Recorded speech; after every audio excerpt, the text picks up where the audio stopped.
What we are taking today from the Chandogya Upanishad includes one of the most famous verses from the entire Vedantic corpus. Sarvam Khalvidam Brahm. All this is Brahma. All this is Brahma.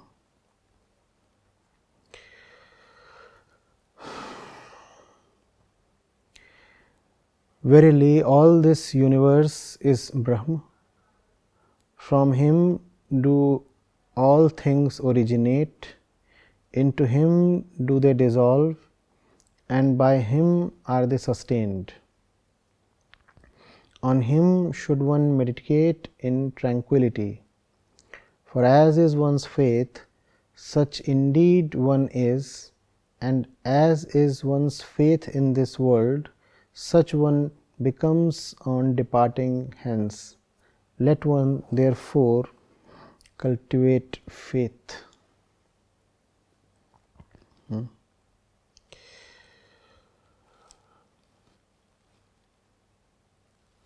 All this is Brahma.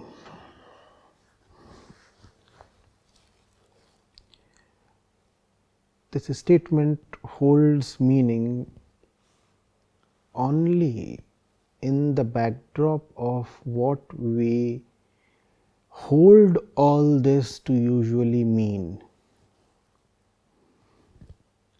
When you look at this and that, here and there, inside and outside, you see things, you see objects, you see people, you see meanings. This is what the sage is denying here. No, things are not what they appear to be, and things are not distinct from each other.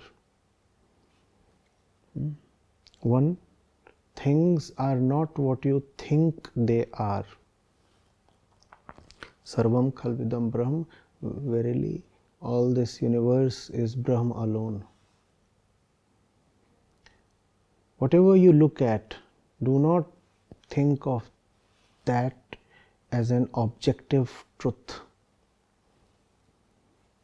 The pillar in front of your eyes, the man and the woman walking out there, this body that you claim to own, everything that can be there in your mental field, do not think of it as an independent, absolute, objective entity. It does not exist that way.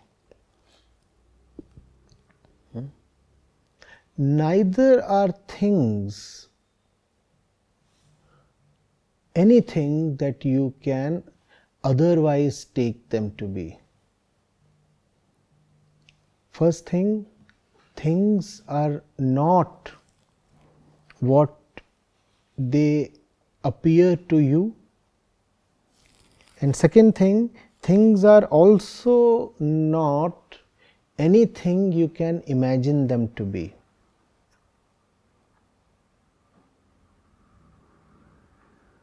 And things are not distinct or separate from each other.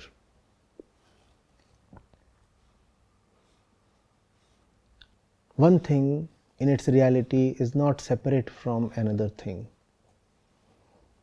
All this is Brahma. This is not how it seems, and this is not diversified at all. The very basis of one's existence is being challenged.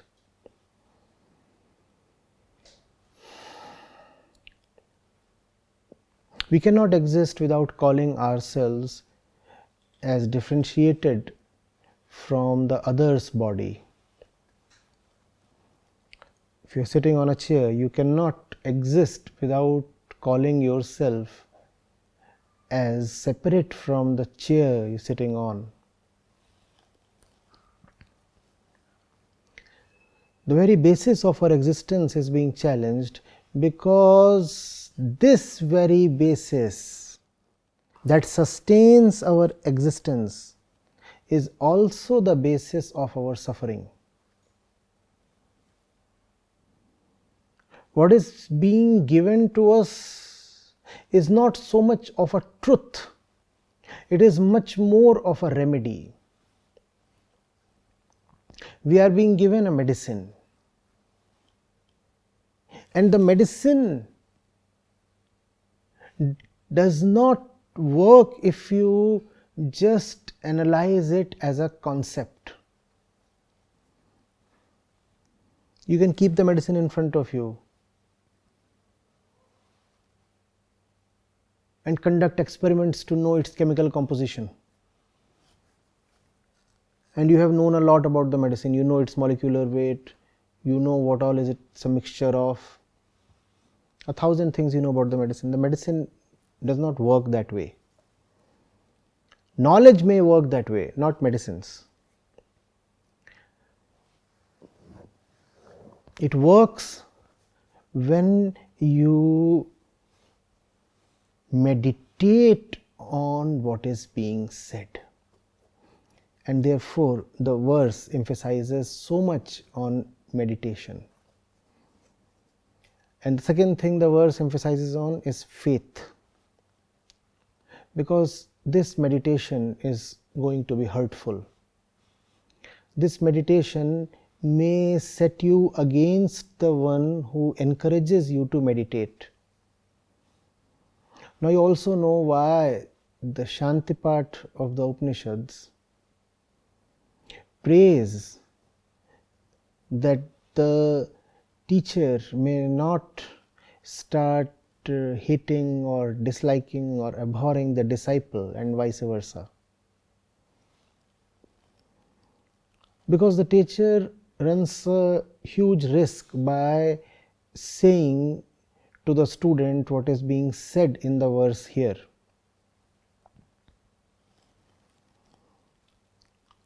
What cannot be communicated in words is being attempted by the teacher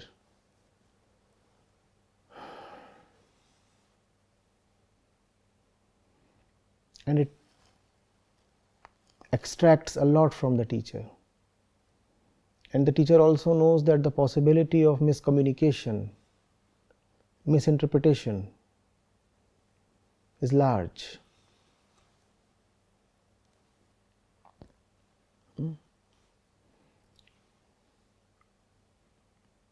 The teacher also knows that to speak to the student, he must retain within himself a bit of what makes the student a student. Unless the teacher carries within himself a part of the ignorance that the student carries a lot of, he can be of no use to the student. And if the teacher carries that, then that same ignorance can turn the teacher against the student.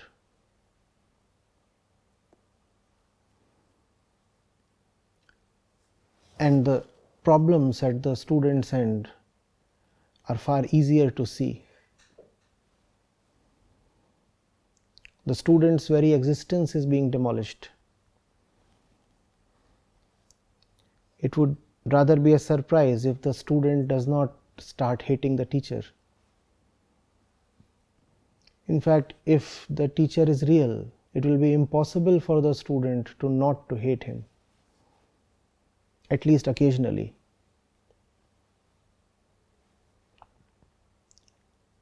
So faith is needed, a lot of faith is needed.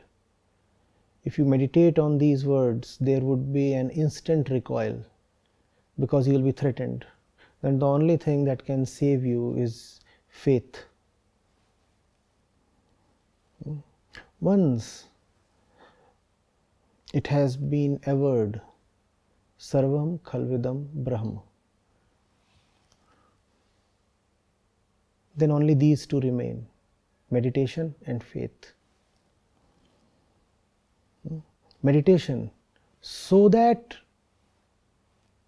the essence of these words may indeed reach you, and faith, so that you may not run away when that essence reaches you. If you don't meditate, you will remain safe. You will just keep parroting Sarvadam Khalvidam Braham, Sarvadam Khalvidam Braham, without ever letting the medicine act on you.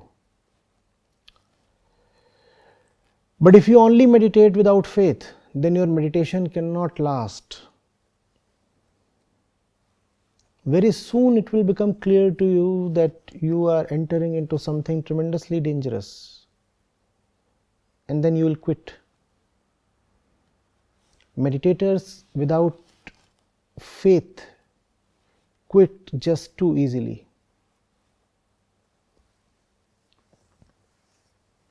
They cannot survive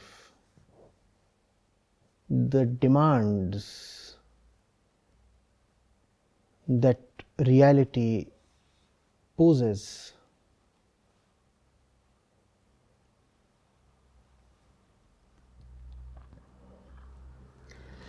From Him do all things originate, into Him do they dissolve, and by Him are they sustained. This meditation itself is the door to Brahman. The world is a lack of understanding. Meditation is the entry into understanding.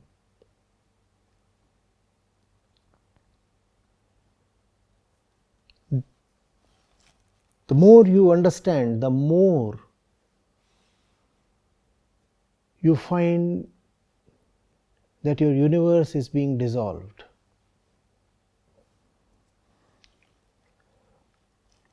At the physical level, you will probably still see differences, but the meanings that these differences used to carry will steadily drop.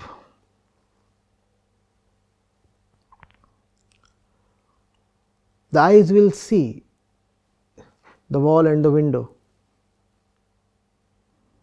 but the wall is just the wall, the window is just the window. The wall and the window are just the eye, nothing more. It's all gone, dissolved. The eye is looking at the wall, the eye is looking at the window. The window and the wall and the eye are just one. The differences are gone, dissolved. That dissolution is Brahman. And if you ever inquire into where those differences came from, it will be clear to you that those differences among things cannot come from the things themselves. The things are the differences, but the things are not the source of the differences.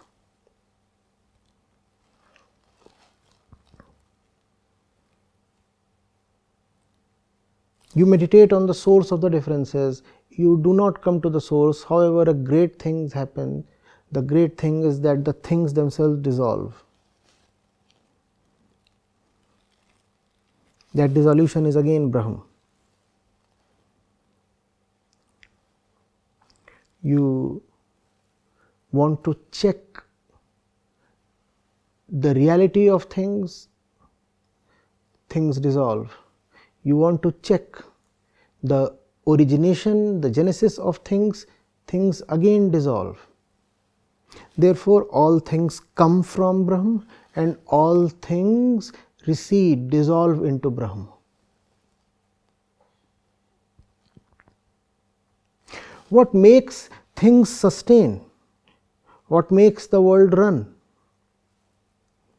Because the sustenance of the world is actually the movement of the world. The world does not exist as a thing, the world exists as a flux, a movement. What makes the world move? What is the engine of the world? The engine of the world is your thirst for Brahm. Brahm makes the world move. Otherwise, why would the bird sing? Why would the man look? Why would the woman desire? Why would the kid run? Why would you wake up each morning? Why would you say? Why would you hear? Brahm makes the world run. So together it all means Brahm is where it all comes from. Brahm is what makes it run, and into Brahm it all dissolves. Now meditate on this.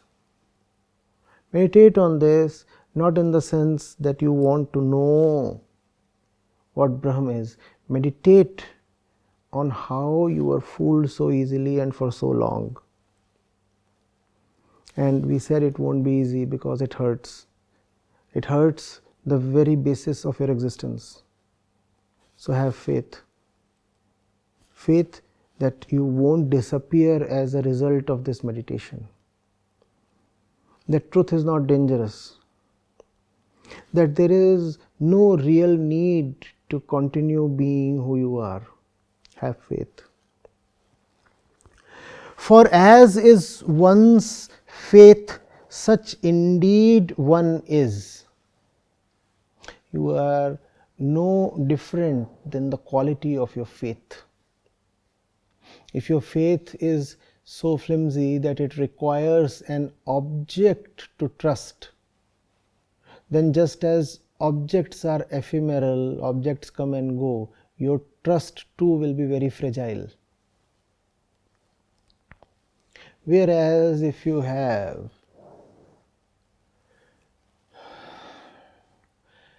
a faith that requires nothing of this world to rest on, a reasonless faith, only then will you have the courage to keep moving into the depths of truth, where the path keeps getting progressively narrower and narrower, and not even your own personality can pass through. The only way then to move ahead is to become smaller. Reduce and rise. Reduce and rise. Reduce and rise. Why will you reduce if reduction means disappearance? Why will you disappear if your false existence is all you think you have? Why would you call your existence as false if you have never meditated on it? Don't meditate on the truth, meditate on yourself, meditate on your life. Start by thinking about these things. Then let thought go deeper into contemplation. That becomes meditation. Meditation, if allowed to go deep, becomes one-pointed attention. And that's where understanding blossoms. You'll be able to go till that point only if you're not afraid. For as is one's faith, such indeed one is, and as is one's faith in this world, such one becomes on departing hence. The thing in this world, the object in this world that you have greatest trust upon, that you have greatest affinity to, becomes the center of your life. The previous center departs and the new center is the object you are holding most dearly to your chest. Therefore, in this world, be very careful about the objects you think a lot of, you feel most attracted to. In general, all objects are unreliable. Therefore, if you have to attach yourself to an object, attach yourself to the one object that honestly speaks to you of its unreliability. In the world, if you have to place something very near to yourself, rather at your center, then choose with wisdom and discretion the thing that will be honest enough to tell you that it is merely a thing. Thing that will not come and stick to your insides, rather a thing that will come to your insides, look at all that is accumulated there and tell you, all this is false and equally I am false. Let all this vanish and let me vanish as well.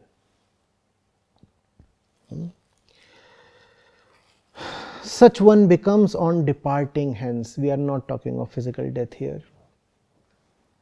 We are talking of the constant change in one's center. You act as somebody in one moment, the next moment you are the thing you have been so covetous of. And new identity itself is born. So be very careful about the things you look at, the things you give importance to. Let one therefore cultivate faith. Nothing is going to be possible without fearlessness. And in the worlds of objects alone, there is nothing but fear. Faith is the antidote to fear. Reasonless faith. Just as fear comes to you without your permission, there should be faith without your permission. Just as you do not know where fear comes from, even though fear does come from a very definite point, you should also not know where your faith comes from. Somebody asks you, what is your faith? You should not know. Somebody asks you, why are you so faithful? You should not know. You should just not know. You should fall silent. And if you are pressed too much to tell, how come you have such a deep faith? You should feel perplexed, because this faith is not yours. This faith has nothing to do with your personality or your ego. Had it come from a point in your ego, it would have pointed towards something in the field of your ego. And if you have faith on something in the field of your ego, it will not help the ego. Therefore, it is very important that faith must be reasonless, baseless, objectless. It has to be really a blind faith. What you usually call blind faith is mere superstition, blind belief. In belief, there is an object. Therefore, what you call as blind belief is not totally blind. It is just purblind or semi-blind. What we require is a totally blind faith. Mark you, totally. Totally. Semi-blind faith is very, very dangerous. It is superstition. The moment faith becomes totally blind, it assumes an altogether different quality. In fact, it is not possible for a normal human being to have blind faith. Usually we accuse people of being blindly faithful. The accusation is an impossibility. When you say somebody has blind faith, it is actually a commendation. It is a big token of praise.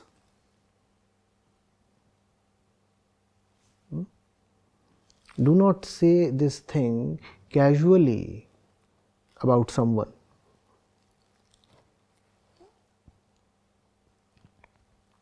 Do you understand what we mean by blind faith? Blind faith is the refusal to absolutely trust anything in this world. That is blind faith. Do not think of blind faith in terms of what it rests upon. Think of blind faith in terms of what it does not rest upon. When you just refuse to take anything seriously beyond a point, including your own thoughts, emotions, everything, that is blind faith. When you have the guts to carry on without the support, the backing of anything in the universe, that is blind faith. When you do not know neither the beginning nor the end of what you are doing, and still you know that this is what needs to be done, that is blind faith, and that is very, very unusual. That is very rare. 1 in a million can afford to have blind faith. It is the highest compliment you can offer somebody, that man has blind faith. Are you getting it? But that does not mean that you turn superstitious. Blind faith is not an absence of inquiry. Blind faith is the willingness to inquire into everything. This is blind faith. I will not let anything escape the test of inquiry. Anything. I will have that courage to question even the, as we have said, the basis of existence. That is blind faith.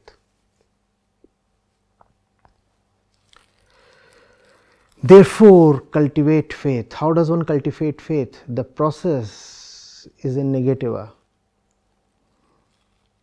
Start getting rid of your supports one by one.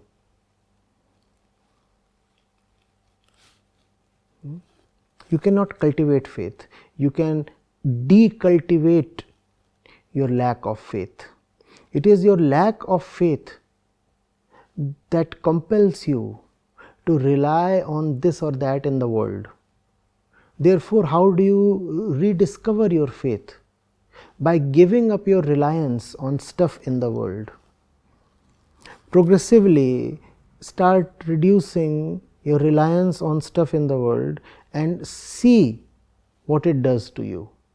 You are afraid if you do not rely, you will be harmed. See whether you are harmed or raised. Try, check, experiment. This willingness to ruthlessly experiment is blind faith. Namaste, Acharya. So my question is like regarding on the lines of faith and right action, which you tend to focus a lot on right action. So whenever we tend to take something, take a decision regarding right action, now mind keeps on asking proof that I will be fine, whether I will be fine or not if I do this action. It keeps on asking for closure, proof, and honestly, many a times in right action, it is very difficult to provide a valid proof that yes, 100% sure you will be fine. And this fear, uncertainty, that will I be fine if I do this thing or not, is the perhaps the doubt, which Kabir Sahib also says that keep away, this doubt itself is the root cause of evil, which perhaps keeps the faith away. Can you throw some light on it? All I can say is try. Fear tells you a story, right? We can verify at least whether the story is real. Fear tells you this is what you will lose, and if you lose this, you will not be able to survive. You will not be able to bear the loss. Check whether, first of all, the thing you are losing is the thing fear is suggesting you. Secondly, check whether the loss is indeed painful.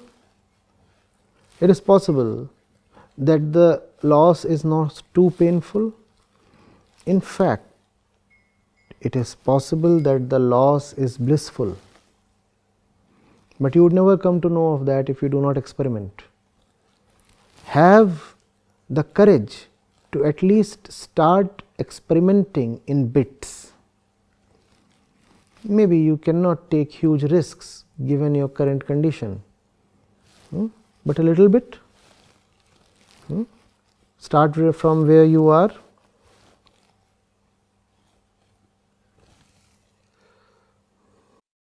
Yes. So it might be the case that the loss may be real, but the amplitude of loss may not be as what the mind is The suggesting. definition of the loss might not be what the story is suggesting. You are being told that the loss would hurt a lot. In fact, loss by definition is something that hurts.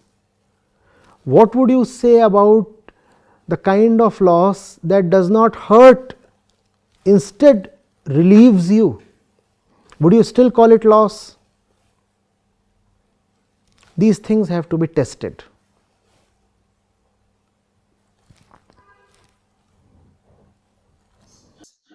And loss, then in what terms are we talking loss? Loss, it can be mostly bodies. When it says loss, it means loss of health, loss of finances, only of those things lost, right? Anything that you consider valuable.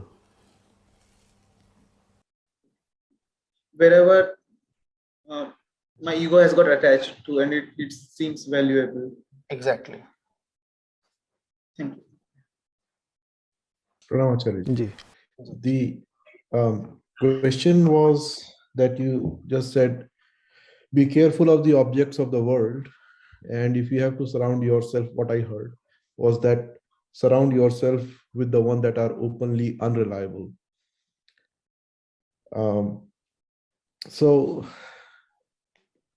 what I understood from that was the more you expose yourself to the objects of the world that are unreliable, and you do that proactively, you are basically, I can use that as a technique for gradual disillusionment with the objects of the world. Now, the question there kind of comes to mind is, I find myself to be most unreliable. My mind that always tells me, I have begun to kind of doubt myself more than I used to. It is always telling me things that are not good for me. So why do I have to really go for any further than myself looking for unreliable objects? It's not a question, but if you say something about it. Eureka.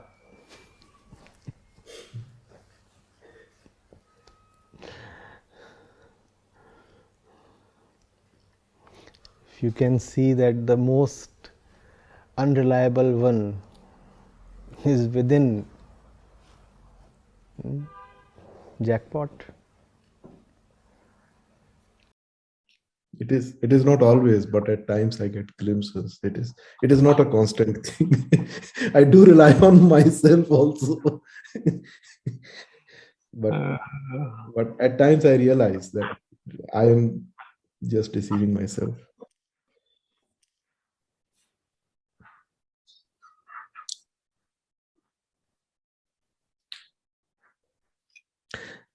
A little explanation of when you say objects of the world that are openly unreliable, did that also mean like what Nietzsche says, live dangerously? And you were talking about experimentation a little while back. So putting two and two together, it is like expose yourself to uh, openly a little bit dangerous situations in which you know you will not succeed. See, there are many objects in the world. Let's say we are specifically talking of people here, conscious entities, that have a stake in promising you of their reliability. That's what you have to be cautious of. When I said it is all right or rather beneficial to be with objects that are openly unreliable, that's what I meant. Everything is unreliable, but most things have a stake in concealing that they are unreliable.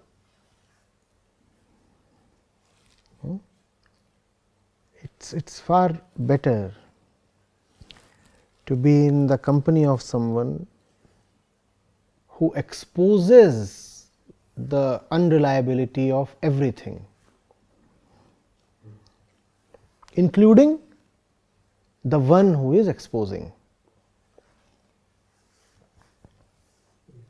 including the one to whom all this is being exposed.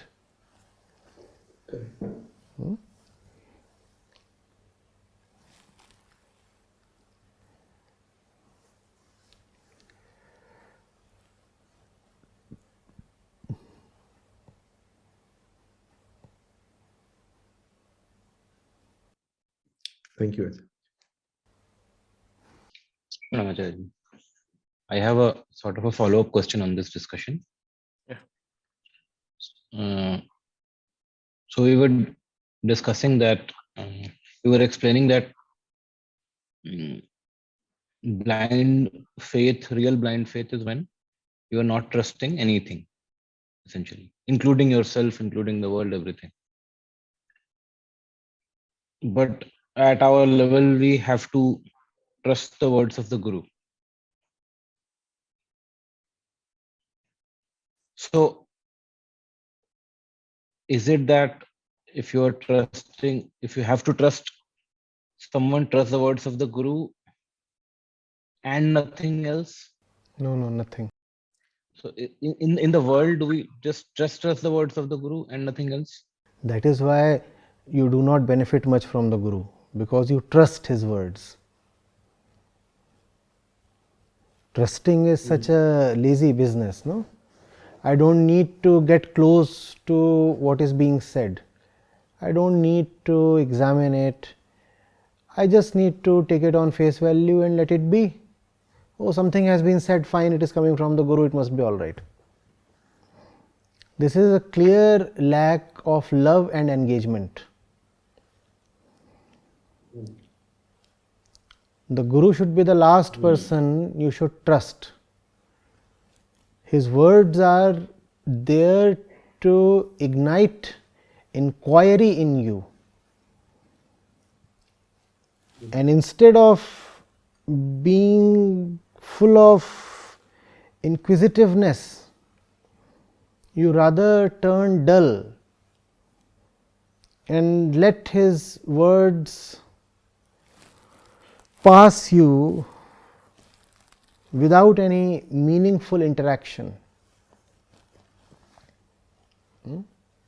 It is an inner ploy against the truth. The Guru's words are meant to be examined. You have to be with them, you have to sit with them, you have to meditate on them.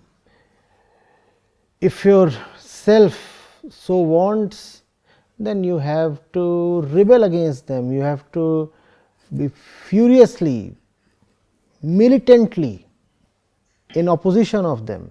Even that is better than passively accepting them. I have often said that why don't you go and wrestle with the rishis? instead of offering this false respect, why don't you openly oppose them? That would be a far truer tribute to them, because you would at least be going close, you would at least be truly engaging with them. But we don't even resist them, partly because we know that resistance would mean engagement, and engagement means intimacy, and intimacy means the death of the ego. So what do? We just offer shallow respect. We say, these are the words from the Guru or the great scriptures, so we will not touch them. We have made the scriptures untouchables. So we worship them, but don't allow them to touch our core. What the Guru is saying is totally against your life, and still you are not questioning the Guru. Don't you see what you are doing? You are saying, let the Guru say whatever he says, it doesn't matter to me. Had it mattered to you, you would have questioned him. Instead, you allow the Guru to go on and on and on from some podium, and the entire crowd of devotees, 2,000 of them, are listening, and yes, it's coming from the heavens.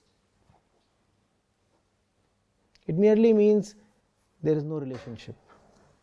There is no relationship at all, because the only true relationship between the teacher and the disciple has to start from resistance.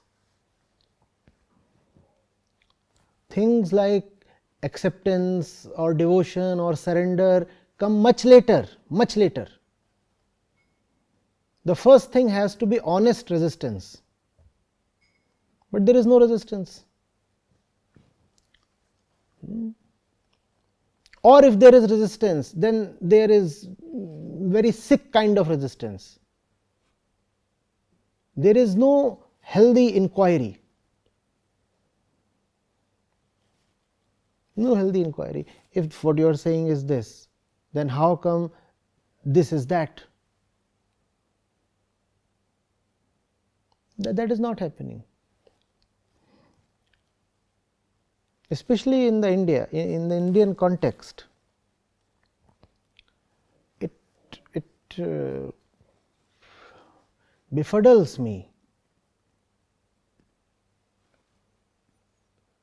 that in the land of the Upanishads, where the entire style is conversational, how did preaching become a business? Where are the dialogues?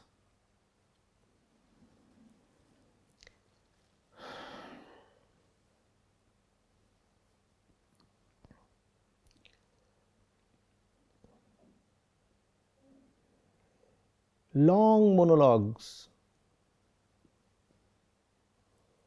Who gets helped? In fact, you get dulled down, because to pass through that monologue, you will have to kill your curiosity. Somebody is saying one thing after the other, one thing after the other, without giving you an opportunity to express your side or to ask a question. You are just supposed to be a passive receiver.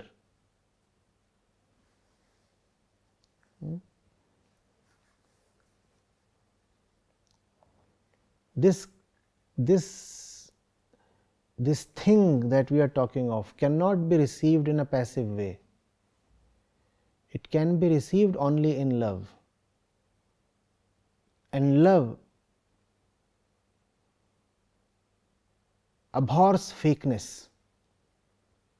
When the reality is that the teachings do not sync with your life, then why do you sit silently when the teachings are uttered?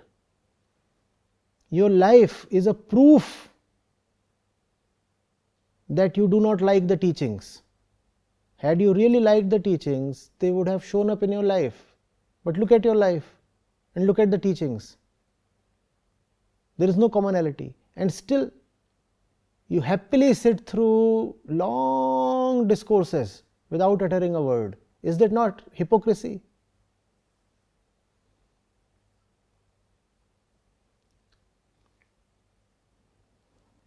I have been speaking to young people over the last 10-15 years, and part of my mission is to encourage them to oppose me. And this is not just coming from my vanity, that irrespective of how much they oppose me, I will still be the conqueror. Nothing of that. This is the basic requirement. This is the fundamental spiritual etiquette.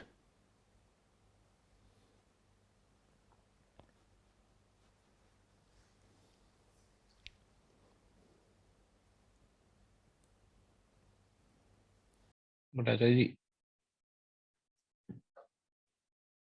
even to know this, know what you're saying, one has to go to the Guru and gives us and give a certain importance to its words. Right? So one has to put the Guru at a higher pedestal than oneself, even to know this fact that one has to oppose the Guru. Or one has to give, not take it at the face value. One has to give reality. But if you stay with the teacher for long years, 2 years, 5 years, 10 years, without ever having honestly engaged, without ever having honestly and openly resisted, you get nothing. Remember, when we talk of the teacher and the disciple, the fact is that fundamentally the disciple has to be in acute resistance against the teacher. Otherwise, why is he the disciple? The disciple is the ego. Classically, the teacher is the truth. How can the ego be so easily in love with the truth? How can the ego so easily surrender to the truth? And if the ego is offering easy surrender, then this is just false surrender. This is mock surrender. This is deceptive surrender. You are surrendering just too easily so that you don't have to surrender really.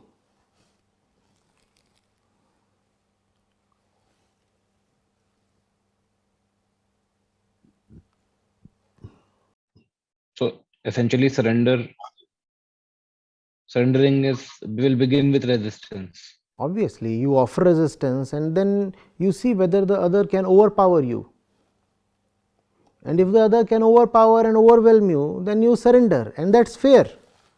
Fair enough. There was a good fight and the loser surrendered. But how can you surrender without a fight? Then you are not surrendering. Then you are just deceiving the other so that you may not have to surrender.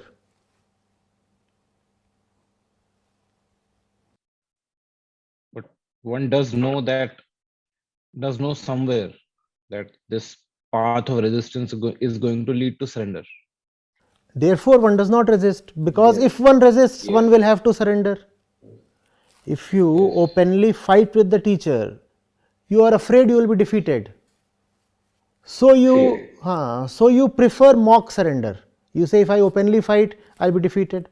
So I will display false surrender, and that way I will remain safe.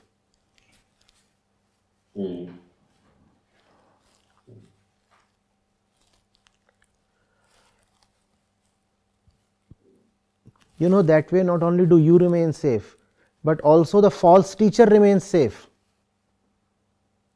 Because you are not quarreling, not wrestling with him. So his hollowness is not being exposed.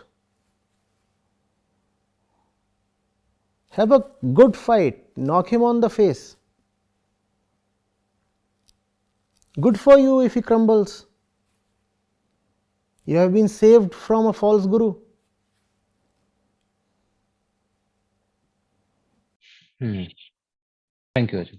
Acharya ji, we heard in the verse today that the way we are seeing the things are not the things are not in reality the way we are seeing it.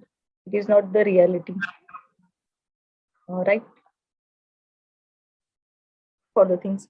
The classic example which is used in Vedanta is that of a snake and rope, that we see a snake in the rope. So my question is that suppose there is a rope, but somehow I'm seeing a snake in it, but I'm being told that it's not a snake, it's a rope, but still I'm seeing a snake in it. So I want to know how this intellectual adjustment can help me seeing the things as they are. Pick up a stick and poke it a little. You know stick, and you also know how to poke. So stay at a safe distance. Who knows, it might be a real snake. Pick up a long stick, long enough to keep you safe, and poke. Or get a water sprinkler, pichkari, and throw some water from a distance. If it is snake, it will stand up and hiss. Lot of things can be done. That's called experimentation against blind belief.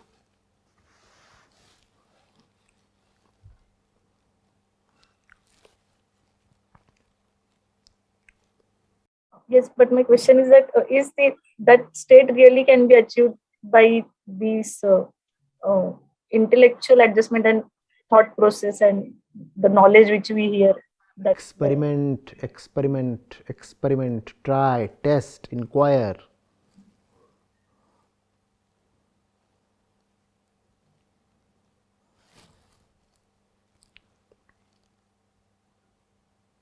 Too much?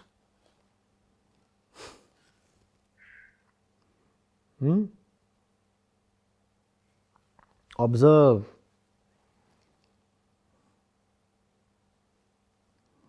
If it's a snake, it can't lie still for 2 hours flat. Just observe.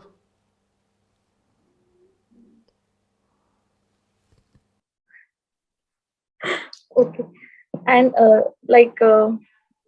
we hear that the oneness between the two people. There is no distinct two people exist in reality. There is only oneness. So I want to know how to approach that also. No, you cannot approach oneness, but you can approach the falseness of distinctions. Is the falseness, how we can even start with that? You have curiosity, I have curiosity, so the distinction is falsified. No? You don't want to be caged, I don't want to be caged, so the distinction is falsified. No? The deeper you go into individual consciousness, differences disappear and similarities emerge. At the surface level, there are only dissimilarities. You are a woman, I am a man, you have long hair, I don't have that long hair. Your skin complexion is different from mine, your name is different from mine, your age is different, everything is different. Superficially, everything is different. Bodily, a lot is different. You go into the mind, and that's when similarities start appearing. You go deeper and similarities turn into oneness. So Acharya, is this similarity is the same which we are talking, is that the atrupti जिसके लिए सब बेचैन है, is that the same similarity? Good, yes. But don't rush to that conclusion. That conclusion must be attained, not borrowed. You must let that conclusion emerge from your own observation. So observe the world, and if you are observing keenly enough, maybe you will start seeing a lot more similarities than you currently do.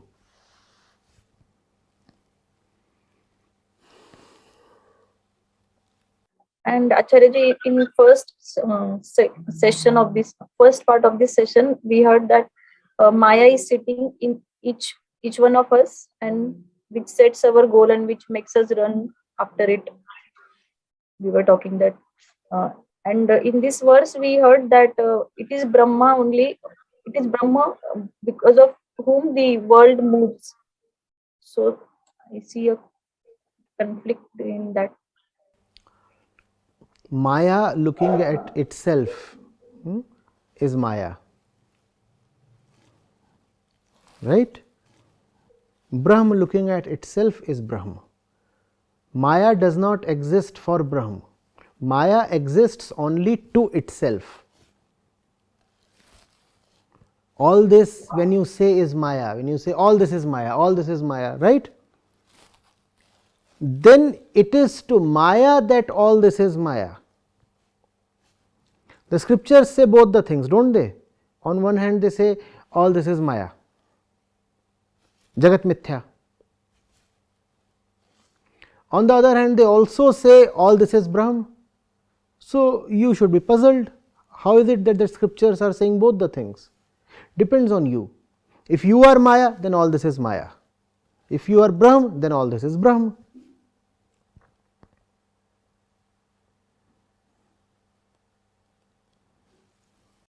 So Acharya, also I want to know that from whom the Maya gets strength. From whom the Maya gets Strength. lack of attention. Is it our cooperation also? You cooperate by not choosing to attend, to focus. When you are more interested in the surface of things than in their reality, then you do not know the truth. That is Maya.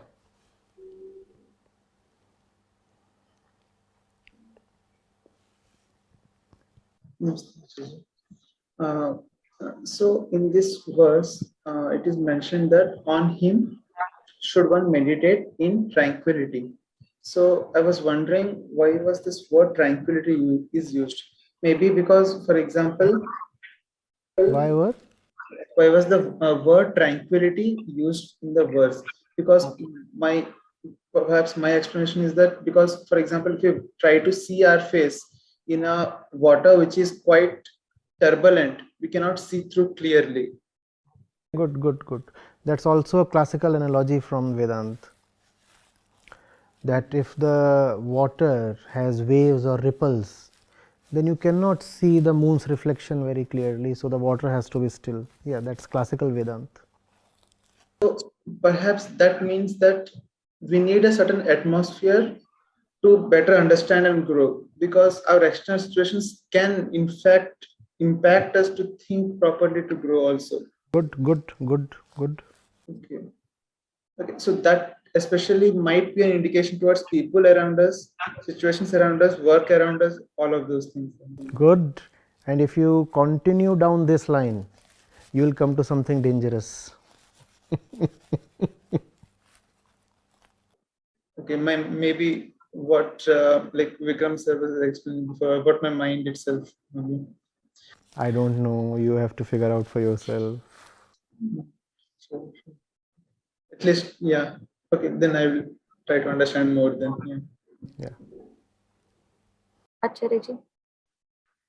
So we said that to know the oneness between the two people, we can see the similarity in them and discard the differences, like that. So one of the point which came to my mind was that the feeling of that recklessness, that atrupti, that can be a common thing. But we see some people around us, many people, in fact, 99%, that that hunger for knowing the truth is completely missing in the people. So how we can correlate on that basis? I want to know. No, the love for truth is there. It's just that they convince themselves that they already have it. It's not that they don't want the truth. They convince themselves that they already have the truth.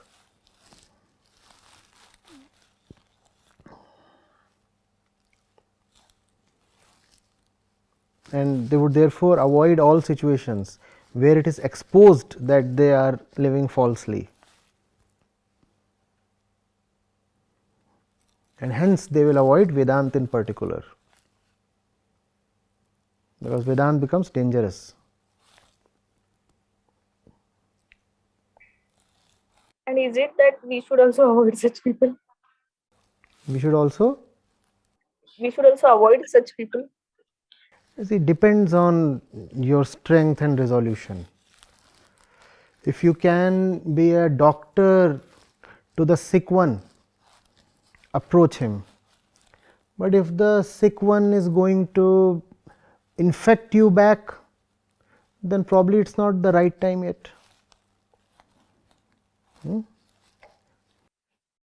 Yes, and many times the sick one doesn't know they are sick. They don't know that they are sick and they spread the infection around. But still, if you can have the knowledge and the compassion of a doctor, do approach them.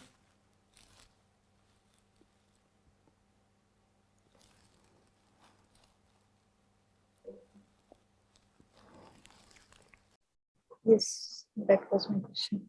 Thank you, Acharya. Ajay, had a small query on the previous discussion on tranquility that we had.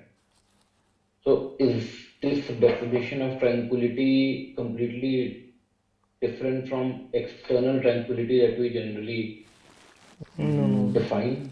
Includes both. Is this internal tranquility? Your internal tranquility is still very dependent on external situations.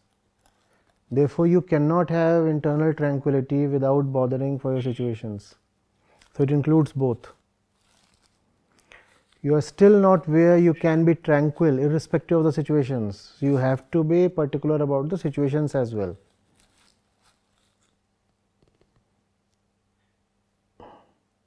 Yes.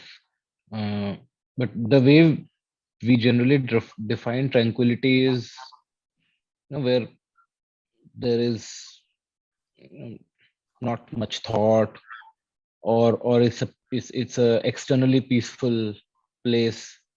Whereas, I mean, we have also discussed this earlier a lot of times, and you have mentioned it, that you can be internally peaceful and tranquil even in a situation of, let's say, high stress.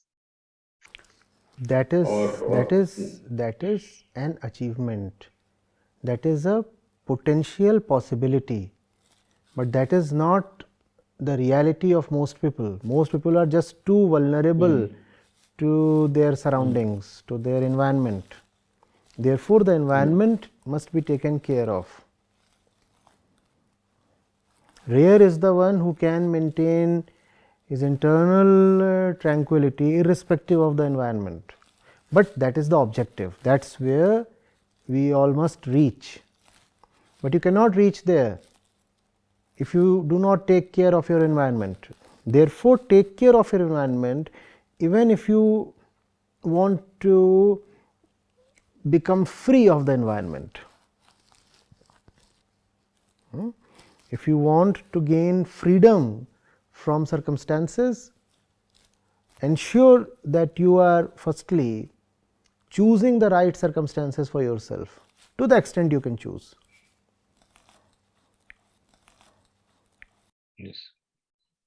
But coming back to the word tranquility, when people in the common parlance they think of tranquility, they imagine a place where there will be not much activity in a general sense. When people go and a lot of things are happening recently, also in the name of spirituality, people are just going towards inactivity.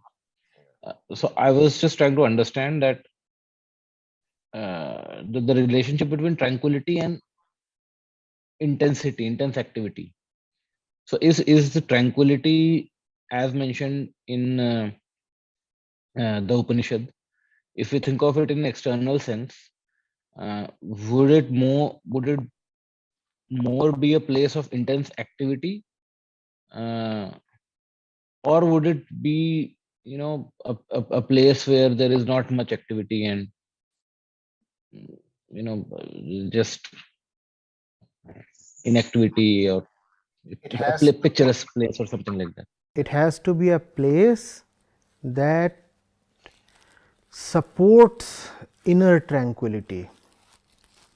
That inner tranquility cannot come from just false tranquility on the outside. Inner tranquility is a real thing, right? To have inner tranquility, you will need sometimes an environment of intense activity, but then that activity has to be of the right kind. Sometimes you will need an environment where you can just sit and reflect and watch and this thing. But the real thing is that the environment must be conducive to your mind coming to reality. Tranquility without reality is just stupor. It is a state of being drugged. It is just loss of consciousness. It is sleepiness, tranquility without reality. Getting it? So,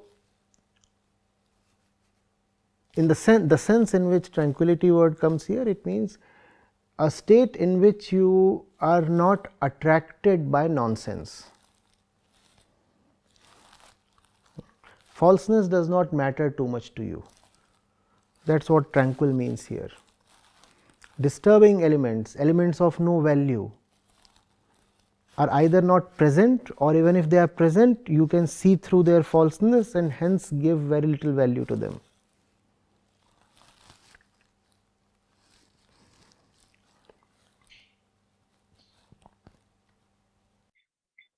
Thank you. Pranam Acharya. So Acharya, we heard that Maya don't exist in Brahma. But we here discussing about Brahma. Can we call it as a rare situation where Maya is actually glorifying a Brahma? Actually, I want to ask that: is it that Maya helps us to walk on the path of truth, or is it that it always opposes and it want to keep us entangled and in ignorance? Because we have heard that we are unfulfilled, मतलब एक अतृप्त चेतना है हम जो पूर्णता मांगती है. ये तो सबके लिए रियलिटी है actually, but we see very few people walk on this path. तो मतलब जो थोड़े से भी लोग इस मार्ग पे चल रहे हैं, उनको भी कौन प्रेरणा देता है? Who inspires them also? It's a decision. It's a sovereign decision. You have to decide. There are some things you cannot depend on others for. Somewhere you have to own the responsibility.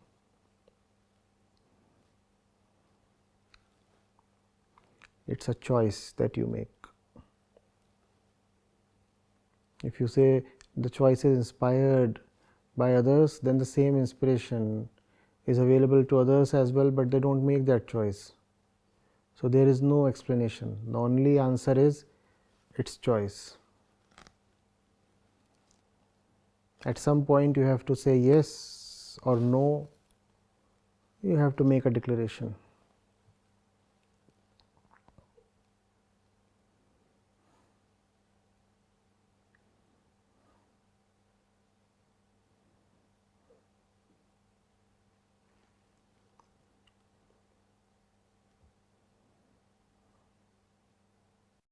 Yes, that was my question.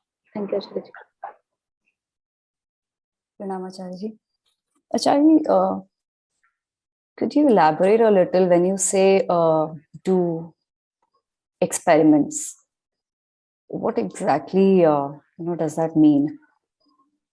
We have a lot of knowledge in the mind. There are sentences that we take to be the truth. So just a little playfulness with those sentences, right? This is this way, that is x, this is y.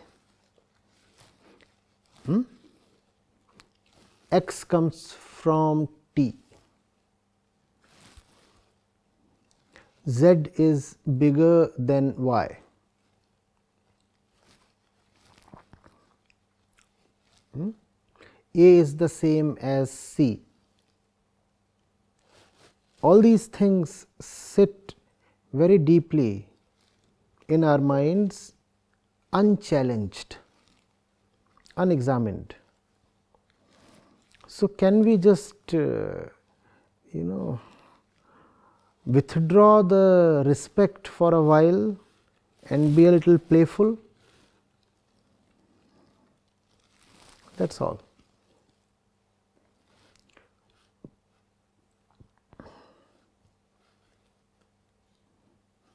So, means when we catch our thought process, then questioning really like where it is coming from. You don't even have to catch, Vatsalaji. You already know.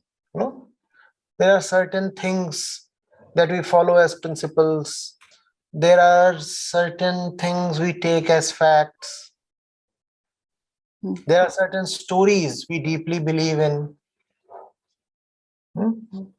So you already know of those things. It's not as if you have to make a fresh catch. Even if you don't catch them freshly, you still know of them.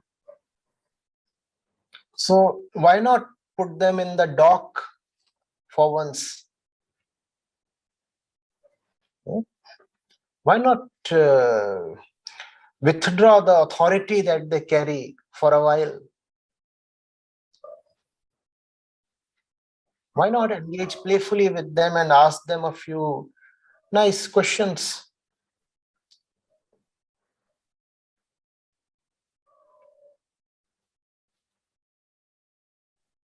And why not pick them out if they are revealed to be false?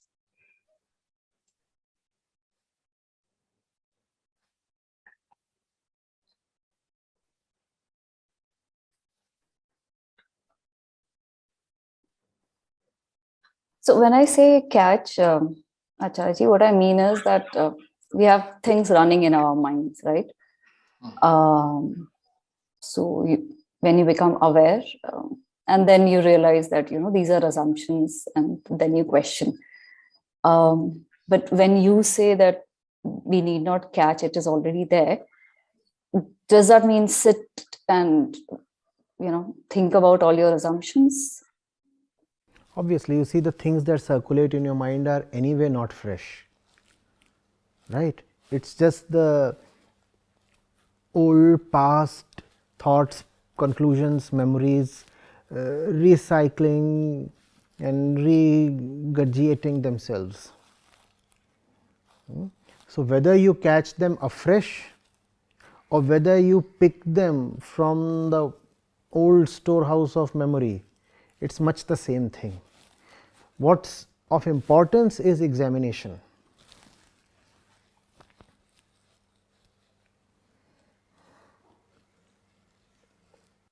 Also, Acharya, like things that we examine, like for example, in our day-to-day interactions, we come across a lot of falsenesses. In the sense, you, to some extent, see the falseness behind certain things, events, and all that. Now, question is that seeing it many a times, does that should it make you dispassionate? And when I use the word dispassionate, I'm using it in a negative sense, meaning little lack of liveliness. In that sense, is if that is what happens, then is it okay, not good, something is missing? No, it's just that when you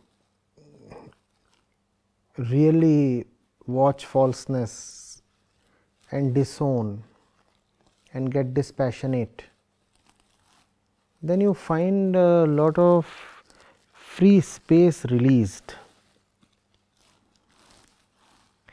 Had you really discarded nonsense, then you wouldn't have reserved the free space for some old thing as if secretly waiting for the past to return. You would have made the freshly released space available to newer opportunities and possibilities. Think of a room where all kind of junk is stashed. Now you clear away the junk and you just let the room remain vacant without allowing any meaningful thing to enter it. Do you see what the tendencies are secretly doing? They are saying we have released the junk, but we are also not allowing something new to come. In some sense, we are secretly waiting for the junk to return, because nothing new is going to be allowed anyway, only the junk then can possibly return. If nothing new comes in, then what is the only possibility left? One day the junk will make its way back into the room. So, this dispassion has to be accompanied or followed by a renewal. Otherwise, there is just unnecessary barrenness, which is a very needless thing in the life of the true seeker, because what the true seeker deserves more than anybody else is a joyful, blissful life, because she has paid the price for it. Now it is a double whammy of sorts to pay the price and still not find the goods delivered. Why must one let that happen? Now that the price has been paid, let the goods be delivered, please open the gates. Life is much more than what we can think of, and if you will restrict life to the possibilities you can imagine, then it is a very, very narrow restriction, right? And this situation is not new. It has been happening since centuries. Those who follow the path of neti neti often find themselves in this place, because by habit you just become a rejecter. You kind of forget that remaining open to the new is as important as clearing away the junk of the past. And if you do not remain open to the new, the past has not really been cleared away.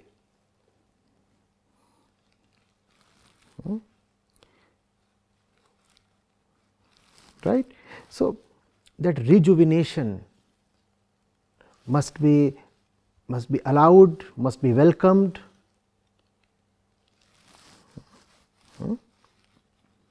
You cannot have a half cleaned room.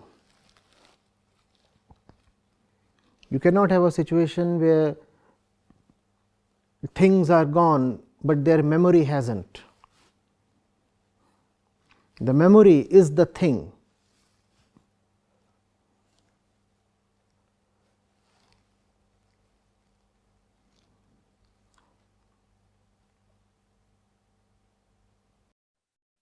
So,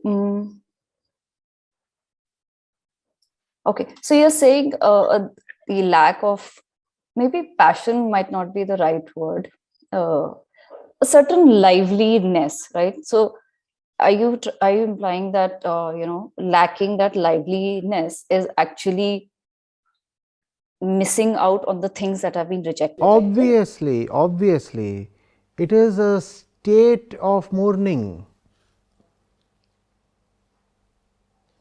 Don't you see what the hidden self is doing?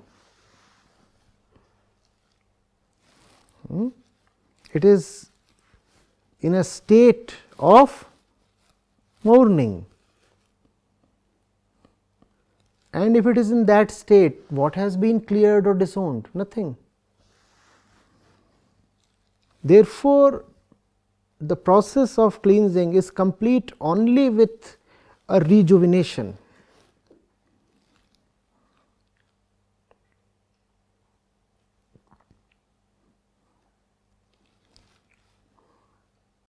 And how I'm blocking the rejuvenation is a matter of further meditation. Wonderful, wonderful. Now there is progress.